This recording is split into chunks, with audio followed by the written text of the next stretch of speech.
Hello friends, कैसे हैं आप सभी। आई होप सभी अच्छे होंगे।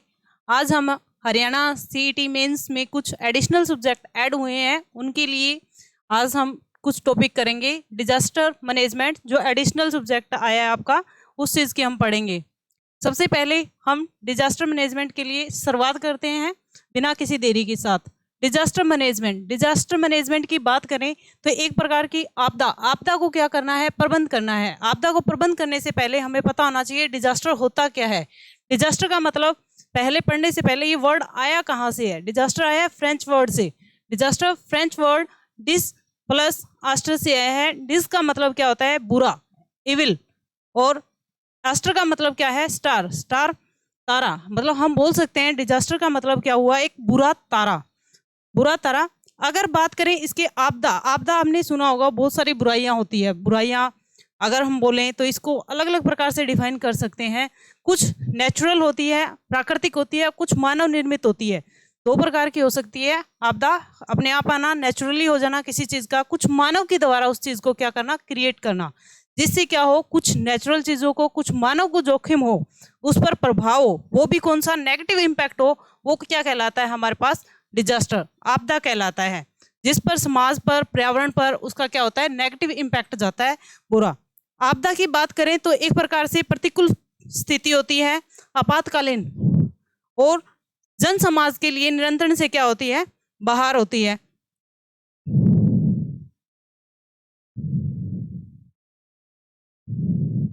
जिसमें जन धन व्यापक उसकी क्या होती है, हानि होती है। आपदा की बात कर रहे हैं तो आपदा दो प्रकार की होती है, प्राकृतिक और मानव निर्मित। प्राकृतिक की बात करें तो वो चार प्रकार की होती है। कुछ हमारी वायु के कारण होती है, कुछ हमारे जल के कारण होती है, कुछ भूमि के कारण होती है, कुछ जैविक कारण होते हैं। जिसमें से हम इनके एग्जाम्पल के साथ करेंगे, ताकि क्वेश्चन जो आएंगे आपके, इनमें से ऑप्शन दिया जाएगा कौन सा जैविक है, कौन सा भूमिक है, कौन सा जलीय है, उसके बारे में पूछा जाएगा। अगर बात करें हम वायुमंडली, वायुमंडल के कारण की बात करें तो वायुमंडलीय की बात करें तो जैसे कि लू, बर्फीला तूफान, साइक्लोन का आना, शीतलहर, चक्रवात, ये सारी चीजें किस में आएगी, वायुमंडल के अंतर्गत आती है। अगर भूकंप आना, ये जो चीजें भूमि से रिलेटेड होगी वो भौमिक होती है। भूमि से रिलेटेड, जो भूमि से जुड़ी हुई है, वो किस में आएगी, भौमिक में आएगी। भूमि से जुड़ी भूकंप आना, ज्वालामुखी, भूस्खलन, मृदा अपरदन या हिमपात का होना, आपको क्या किया जाएगा कि चार ऑप्शन दे दिए जाएंगे, इसमें से पूछा जाएगा कौन सा भौमिक नहीं है। या फिर आपसे पूछा जाएगा कि कोई जैविक का एग्जाम्पल देना, इनमें से आपसे सिलेक्ट करवाया जाएगा कौन सा, क्या इसमें ऑप्शन में, या तो पूछ लिया जाएगा कौन से हैं, या पूछ लिया जाएगा इनमें से कौन सा नहीं है। ऐसा क्वेश्चन आपसे उम्मीद की जा सकती है, ऐसा क्वेश्चन आपसे पूछा जाए। अगर बात करें जलीय, जलीय में हम बात करें तो कौन सा आएगा, बाढ़, सुनामी, हमारे पास ज्वार भाटा और महासागरीय धारा को इसमें हम क्या करेंगे, इंक्लूड करते हैं। अगर जैविक की बात करें तो जैविक में कौन से आएंगे, जो वायरस के कारण आ जाए, जैसे कोविड-19 आया था, टिड्डी का आना, और कुछ बैक्टीरिया, बर्ड फ्लू, इन सारी चीजों को क्या किया जाएगा, इसमें इंक्लूड किया जाता है। अगर बात करें, क्वेश्चन पूछा जा सकता है हाल ही में किसके कारण सबसे ज्यादा नुकसान हुआ है, कौन सी ऐसी आपदा है जिसके कारण सबसे ज्यादा नुकसान हुआ है, वो है बाढ़। बाढ़ के कारण सबसे ज्यादा क्या हुआ है, नुकसान हुआ है। इसलिए याद रखना हमारे लिए क्या है, जरूरी है।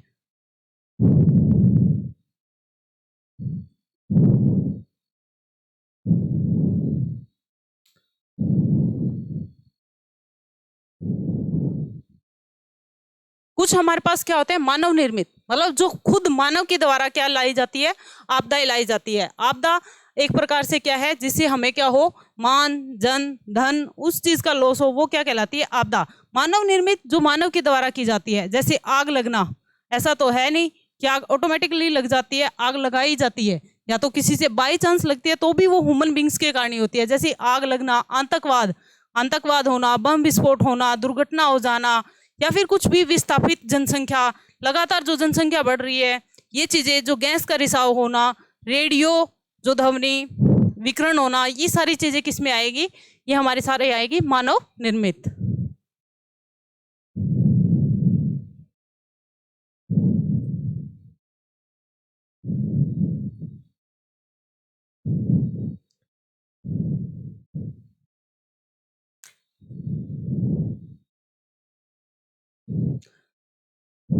भोपाल गैस वाला जो हुआ था वो कब हुआ था?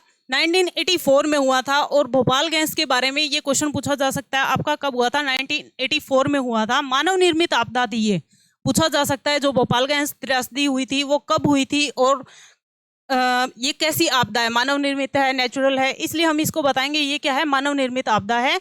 और ये 1984 में आई थी। और जो इसमें जो गैस हुई थी वो गैस कौन सी यूज हुई थी, कौन सी गैस थी? उसमें थी methyl isocyanate. Methyl isocyanate gas का पूछा जा सकता है कौन सी है। जो युद्ध होते हैं वो किस में आते हैं? वो सारे के सारे किस में आते हैं? मानव निर्मित आपदा में इंक्लूड किए जाते हैं। अगर बात करें साइक्लोन, 3 साइक्लोन आए थे। साइक्लोन होता क्या है? साइक्लोन एक प्रकार से क्या है? तूफान है। तूफान वो भी कौन सी? तेज हवाएं जो चलती है वो इसमें क्या आएगी? साइक्लोन में इंक्लूड किया जाता है। साइक्लोन, पहला साइक्लोन कब आया था? पहला साइक्लोन आया था 1971 में आया था, 29 अक्टूबर को। और सबसे पहले कहाँ आया था? उड़ीसा में। कहाँ आया था? उड़ीसा में। उड़ीसा में जिसमें क्या हुआ था कि 10,000 से ज्यादा लोगों की क्या गई थी? जान गई थी। इंपॉर्टेंट है, पूछा जा सकता है कितने लोगों की जान गई थी, कहाँ हुआ था और कब हुआ था, पहला साइक्लोन कब आया था। उसके बाद करें, सेकंड साइक्लोन आया था 1977 में। कहाँ? आंध्र प्रदेश में। कहाँ आया था? आंध्र प्रदेश में, जिसे कुचिपुड़ी और मरका, इससे भी हमें पूछा जा सकता है ऑप्शन में डाल के, इनके अदर नेम से भी कहाँ आया था। और इसमें कितने लोगों की जान गई थी? 20,000 लोगों की क्या गई थी? जान गई थी। थर्ड साइक्लोन आया, उड़ीसा में आया था 1999 में। 1999 में आया था और जिसमें 9,000 लोगों की क्या गई? जान गई थी। अगर बात करें तो मेन टॉपिक हमारा आता है डिजास्टर को मैनेजमेंट करना। मैनेजमेंट करना हमारे पास क्या है कि किसी भी आपदा को, जो हमारे पास आपदा आने वाली है उससे पहले, उसके बाद और उसके बाद जो भी हमारे पास आपदा आई है उससे बचने के लिए हम कुछ क्या करते हैं? एफर्ट्स करते हैं, जिससे हम क्या करेंगे? लोगों को नुकसान ना हो उससे हम उनको बचाने का प्रयास करते हैं। मतलब उनकी सुरक्षात्मक और उसकी आर्थिक सहायता और उनके पुनर्वास की व्यवस्था की जाती है। अगर एक डेफिनेशन देखें तो हमारे पास क्या आएगी? डिजास्टर मैनेजमेंट की डेफिनेशन होगी किसी भी आपदा से होने वाली संभावित क्षति, मतलब जो भी हानि होने वाली है उसको कम करने के लिए आपदा से पूर्व और आपदा के समय, एट ए टाइम जब हमारे पास क्या आया हुआ है? डिजास्टर आया हुआ है, उस टाइम और उस डिजास्टर के बाद उस चीज को क्या करना, किए जाने वाले सुरक्षात्मक प्रयास और आर्थिक प्रयास और पुनर्व्यवस्था तथा चिकित्सा से रिलेटेड चिकित्सा आदि की जो हम प्रबंध करते हैं वो क्या कहलाता है? आपदा प्रबंध कहलाता है। अगर टाइप्स ऑफ डिजास्टर मैनेजमेंट की बात करें, sorry, type of disaster management की अगर हम बात करें,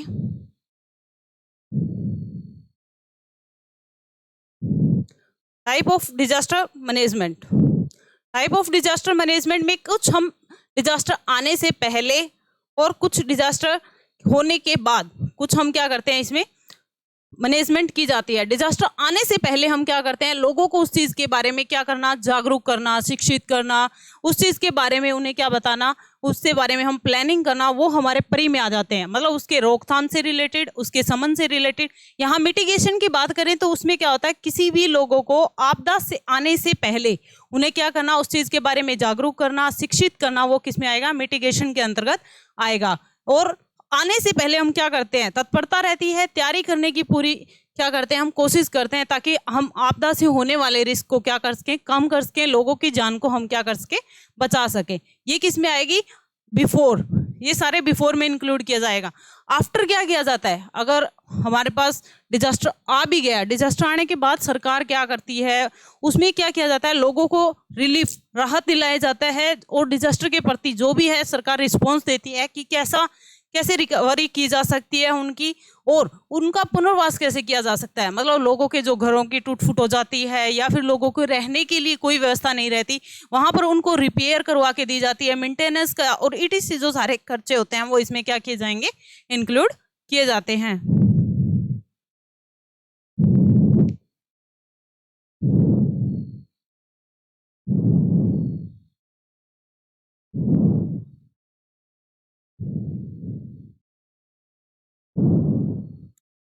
एक डिजास्टर मैनेजमेंट के लिए एक साइकिल को फॉलो किया जाता है। आपसे इस बारे में भी क्वेश्चन पूछा जा सकता है कि डिजास्टर मैनेजमेंट को मतलब साइकिल क्या है, इसका चक्कर क्या है, कैसा पूरा किया जाता है। इसमें 4 सर्कल को फॉलो किया जाता है डिजास्टर मैनेजमेंट साइकिल में। सबसे पहले हम क्या करते हैं, किसी भी डिजास्टर को आने से पहले हम उसका मिटिगेशन करते हैं, मतलब आने से पहले जो इसके इफेक्ट होने वाले हैं उनको क्या करना, कम करना, मिनिमाइज करना द इफेक्ट ऑफ डिजास्टर। इसमें क्या आएगा, लोगों को उससे पहले ही क्या कर देना, एजुकेशन दे देना, जागरूक करना, वो सारी चीजें किस में आएगी, मिटिगेशन के अंतर्गत आए।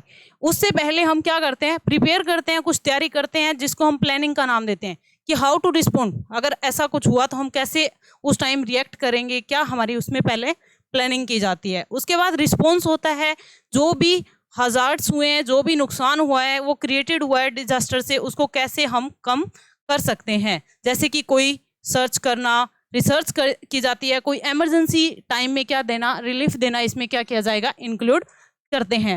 नेक्स्ट हमारे पास क्या आता है, रिकवरी। लास्ट पॉइंट आता है रिकवरी। रिकवरी में सरकार क्या करती है, रिटर्निंग कर देती है द कम्युनिटी टू नॉर्मल, मतलब जैसे लोग पहले रह रहे थे उन्हें कम से कम नॉर्मल लाइफ देने की कोशिश की जाती है। जैसे कि टेम्परेरी रूप पे उनमें क्या दे देना, हाउस प्रोवाइड करवा देना, कुछ ग्रांट्स दे देना, कुछ मेडिकल केयर दे देना, ETC में क्या किया जाएगा, इंक्लूड किया जाता है। एक साइकिल है, ये याद रखनी है, इसमें कौन कौन से पॉइंट्स इंक्लूड किए जाते हैं, क्योंकि इस सर्कल में आपसे पूछा जा सकता है कौन सा इस साइकिल में इंक्लूड नहीं है। सबसे पहले क्या करते हैं, उसके बाद क्या करते हैं, लास्ट पॉइंट क्या है, इस चीज को आपको याद करना है।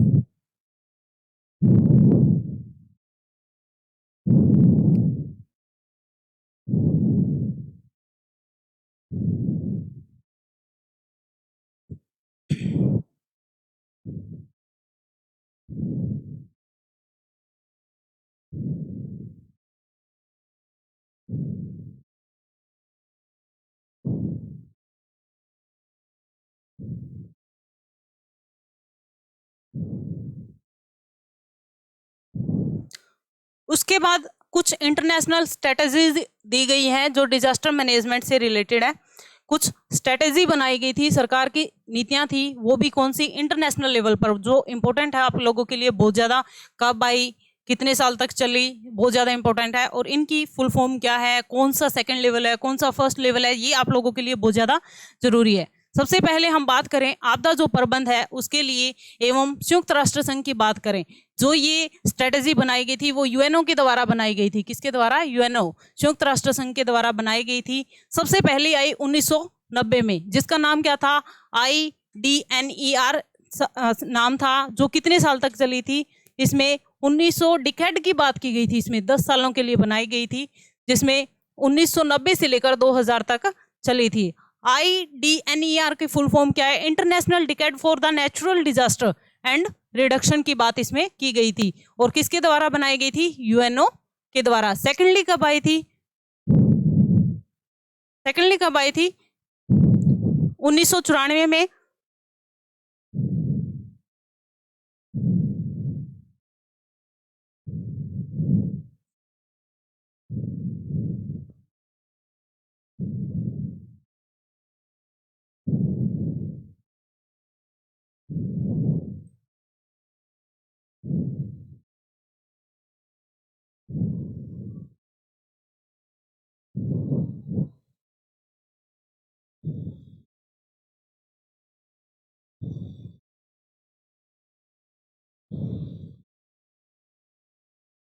Sorry for that.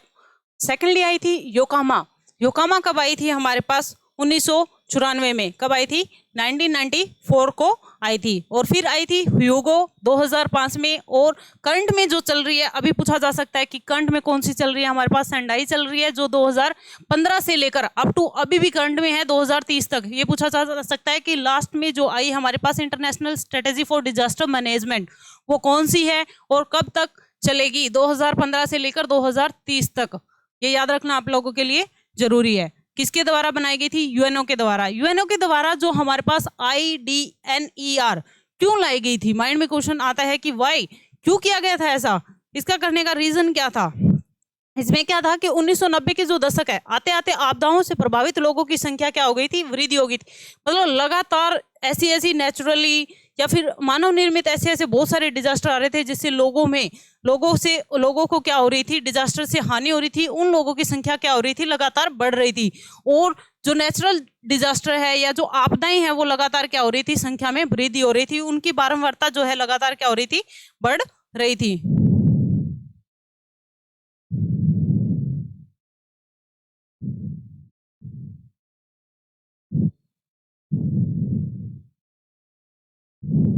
अगर आपातकालिक अगर हम बात करें तो बहुत सारे ऐसे प्रक्रम थे, घटनाएं थी, जैसे कि भूकंप, ज्वालामुखी, सुनामी, चक्रवात, जिनसे लोग क्या हो रहे थे, लगातार प्रभावित हो रहे थे और उनमें क्या हो रही थी, लगातार वृद्धि हो रही थी, लगातार कंटिन्यूसली क्या हो रहा था, इंक्रीज हो रहा था। तभी डिमांड हो रही थी कि जो डिजास्टर को क्या किया जाए, मैनेजमेंट किया जाए। उसके लिए हमारे पास क्या आया था, IDNER को लेकर आया गया था। कुछ नई नई आपदाओं का लगातार होना, जन्म होना, वो भी इसके एक रीजन था।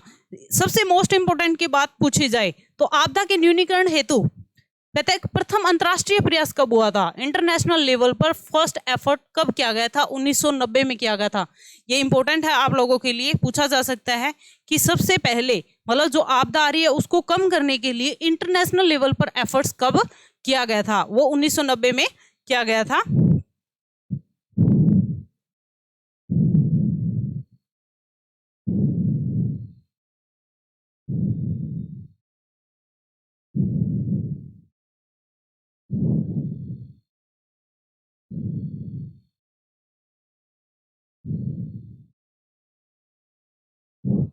अब बात करें हम जो IDNDR, इसके उद्देश्य क्या थे, मतलब क्या ऑब्जेक्टिव थे इंटरनेशनल लेवल पर जो स्ट्रेटेजी बनाई जा रही थी, ताकि फ्यूचर में जो हमारे पास डिजास्टर आए उससे पहले हम क्या कर सके, उसकी भविष्यवाणी कर सकें। इन फ्यूचर हम लोगों को क्या दे सके, चेतावनी दे सके। और जो हमारे पास प्राकृतिक जो प्रकोप हो रहे हैं उनको कम करने के लिए भी क्या किया जाए, साइंस और टेक्नोलॉजी को ज़्यादा से ज़्यादा यूज़ किया जाए, उसके लिए स्ट्रेटेजी इसमें बनाई गई थी।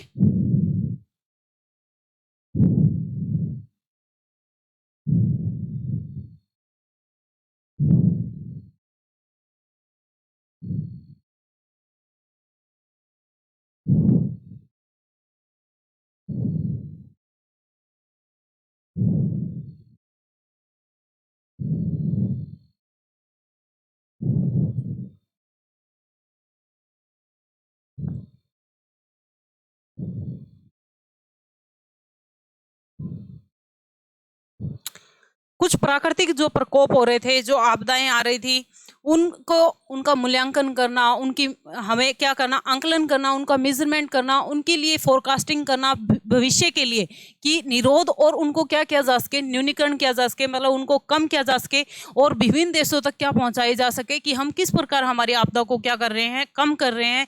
इससे रिलेटेड हमारी क्या स्ट्रेटेजी है, इसके लिए हमने क्या यूज़ किया था, IDNDR को हमने क्या किया था, यूज़ किया था। कुछ यूएनओ ने हमारे लिए क्या की थी, गाइडलाइंस जारी कर दी गई थी। क्या क्या गाइडलाइंस हमें दी गई थी, क्या क्या दिशा निर्देश हमें दिए गए थे, उनके बारे में आज हम बात कर रहे हैं अभी।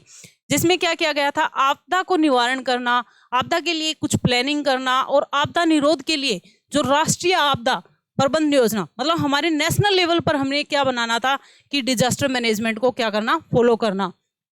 उसके बाद इसमें क्या किया गया, जनता और जो हमारे पास निजी क्षेत्र है, मतलब प्राइवेट जो एरिया है, इससे इस कार्य हेतु सहायता प्रदान करने के लिए स्थानीय प्रशासन, सबसे पहले लोकल जो प्रशासन है ना, उसको क्या करना, प्रोत्साहित करना। क्योंकि जब तक डिजास्टर आता है उस टाइम तक सरकार कोई एक्शन ली, वहाँ की जो लोकल प्रशासन एक्शन ले सकती है, उससे ज़्यादा स्पीडली कोई एक्शन नहीं ले सकता। इसलिए क्या करना था कि लोकल प्रशासन को क्या करना, प्रोत्साहित करना जरूरी था। प्राकृतिक आपदाओं के मानव स्वास्थ्य पर पड़ने वाले प्रभाव, कि मानव की जो हेल्थ, उनके जीवन पर जो, उसके स्वास्थ्य पर जो प्रभाव पड़ता है, उनके लिए क्या बनाया गया था, कुछ गाइडलाइंस यूएनओ ने क्या की थी, जारी की थी।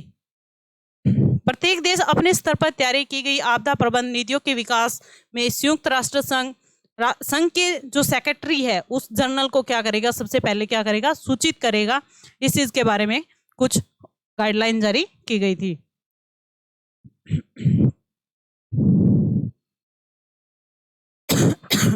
Sorry for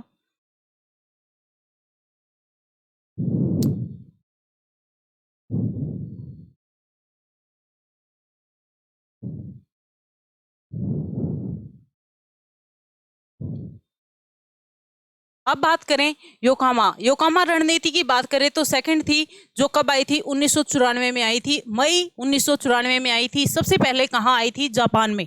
कहाँ आई थी, जापान में। और हम इसे क्या बोल सकते हैं, सेकंड लेवल स्ट्रेटेजी भी बोला जा सकता है। और इसमें पूछा जा सकता है कि सेकंड लेवल जो इंटरनेशनल स्ट्रेटेजी थी उसका क्या नाम था, वो कब आई थी और कहाँ आई थी। 1994 में और जापान में आई थी, और जिसको योकोहामा रणनीति के नाम से क्या किया जाता है, जाना जाता है। इसमें क्या करना था, रीजन सबका सेम ही था कि जो आपदा है उसके जो इफेक्ट है उसको क्या करना, कम करना था।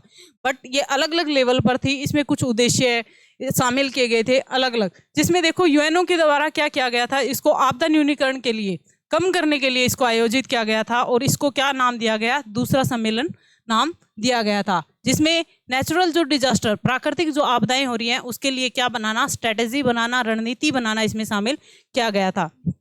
इसके लिए एक वर्ड को यूज किया गया था, जिसमें Yokohama strategy and plan of the action for safer world, मतलब हमारा जो संसार है उसको सुरक्षित करने के लिए इसमें क्या लाया गया था, इस योकोहामा स्ट्रेटेजी को प्लान किया गया था, बनाया गया था। इसमें क्या किया गया था, जो प्री डिजास्टर होने से पहले जो तैयारी करनी है उस पर इम्पोर्टेंट ज़्यादा दबाव डाला गया था। और डिजास्टर होने के बाद लोगों को क्या दिया जाए, राहत दी जाए, लोगों को क्या की जाए, हेल्प की जाए, बचाव करवाया जाए, उन पर ज़्यादा से ज़्यादा क्या दिया गया था, ध्यान दिया गया था। और इसमें परमानेंटली क्या करना था, डेवलपमेंट करना था। ऐसा नहीं है कि एक बार इस स्ट्रेटेजी को अप्लाई कर लिया उसके बाद उस पर ध्यान न देना, नहीं, इस पर लगातार हमें क्या करना था, परमानेंट डेवलपमेंट करना जरूरी था।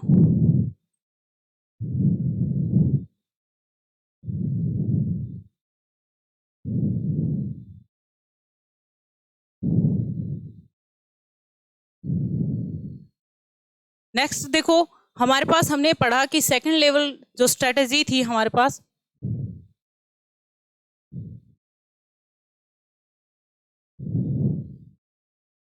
सेकेंड लेवल पर हमारे पास जो स्ट्रेटेजी आई थी, इंटरनेशनल लेवल पर स्ट्रेटेजी थी, उसमें हमारे पास कितने नियम दिए गए थे, टोटल 10 रूल हमारे पास बनाए गए थे। और जो ये रूल है किसके द्वारा बनाए गए थे, यूएनओ के द्वारा हमारे पास बनाए गए थे। संयुक्त राष्ट्र जो संघ था उसके द्वारा इनको बनाया गया था। प्रत्येक राष्ट्र को आपदा प्रबंधन की नीतियों में शामिल करना था, मतलब ऐसा नहीं है कि सिर्फ एक ही राष्ट्र को इंक्लूड करना था, नहीं, हर राष्ट्र को इसमें जो हमारे पास डिजास्टर आ रहे हैं उसकी मैनेजमेंट में क्या करना था, उनके लिए जो पॉलिसीज बनाई जा रही है उसमें इंक्लूड करना, इसमें शामिल किया गया था। कुछ 10 जो रूल दिए गए थे, सबसे पहले क्या करना था, जो रिस्क होगा उसको क्या किया जाए, मेजरमेंट करना जरूरी था। रिस्क को मेजरमेंट करना, उस रिस्क के लिए जो आपदा होने वाली है उसके लिए प्लानिंग करना इसमें इंक्लूड किया गया था, उसको प्राथमिकता दी गई थी, महत्व दिया गया था। इसमें आपदा विरोध और आपदा की तैयारी को विभिन्न स्तरों पर विकास की नीतियों और योजनाओं पर अभिन्न अंग बनाना था।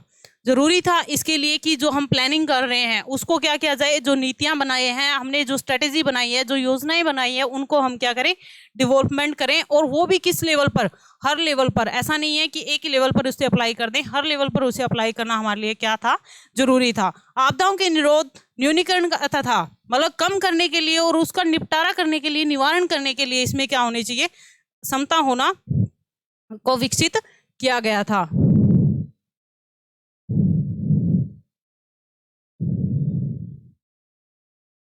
नेक्स्ट देखो हमारे पास क्या है, आपदा निरोध के लिए प्रभावी उपाय, मतलब हमारे पास क्या होने चाहिए, इफेक्टिव हमारे पास क्या होने चाहिए, उपाय होना जरूरी था,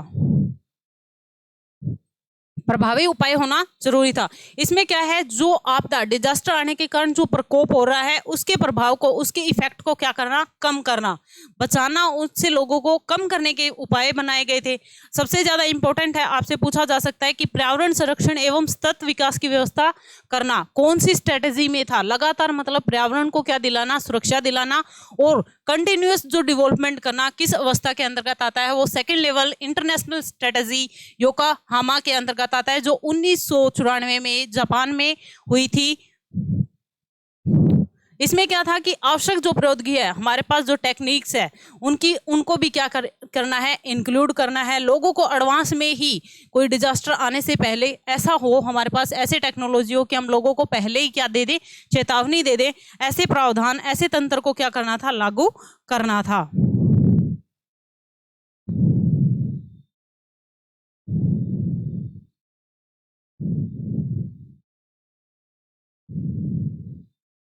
लास्ट पॉइंट हमारे पास 10 पॉइंट रूल याद रखना जरूरी है।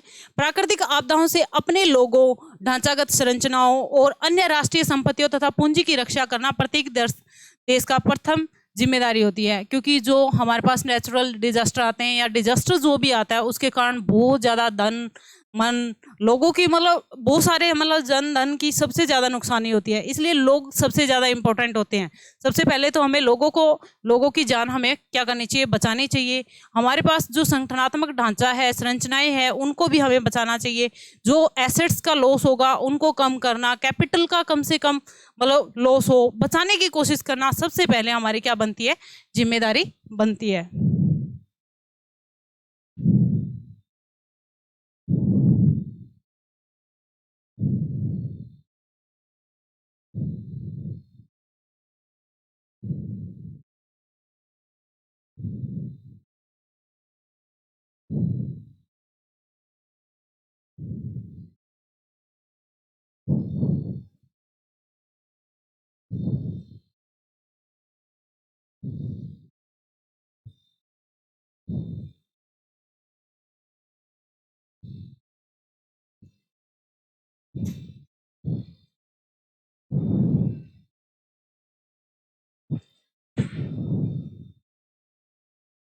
हमारे पास थर्ड कौन सी आई थी, ह्यूगो आया था, कार्य योजना आई थी, इंटरनेशनल स्ट्रेटेजी आई थी, जिसको हम थर्ड सम्मेलन के नाम से हम इसको जानते हैं, जो 2005 से लेकर 2015 के बीच में आई थी। और कब आई थी, जापान में। और कितने वर्ष के लिए आई थी, 10 वर्ष के लिए इसमें कार्य योजना का प्लान किया गया था। याद रखना है 2005 से लेकर 2015 तक जापान में आया था, थर्ड सम्मेलन था, इंपॉर्टेंट है, पूछा जा सकता है। और इसके कितने ऑब्जेक्टिव थे, इसके 3 ऑब्जेक्टिव हमें बताए गए थे, 3 ऑब्जेक्टिव थे। आपदा से क्या करना, बचाव करना। हमें क्या करना था, जो हमारे पास डिजास्टर आ रहा है उससे बचाव करने के लिए हमारे पास जो संस्थाएं हैं उनको क्या करना, मजबूत करना, इसका उद्देश्य था। और एक विकसित तंत्र की स्थापना करना। इसमें क्या किया गया था कि सतत विकास, कॉन्टिन्यूअस की बात की गई थी, बट एक ध्यान रखना कि उसमें पर्यावरण संरक्षण था। पर्यावरण संरक्षण एवं सतत विकास की बात की जाए तो वो सेकंड लेवल इंटरनेशनल स्ट्रेटेजी थी जिसमें लाया गया था। और यहाँ पर अगर सतत विकास की योजनाएं, प्लानिंग करना और आपदा को, संकट को कम करने के लिए बात की जाए तो वो थर्ड में आया था, ह्यूगो में आया था, जो हमारे पास 2005 से स्टार्ट हुई थी और 2015 तक अप्लाई हुई थी। थर्ड लेवल की बात करें तो तीसरा ऑब्जेक्टिव इसका क्या था कि संकट को कम करने के लिए व्यवस्थित तैयारी करना, आपदाकालीन स्थितियों का से बचाव करने के लिए इसका उद्देश्य था।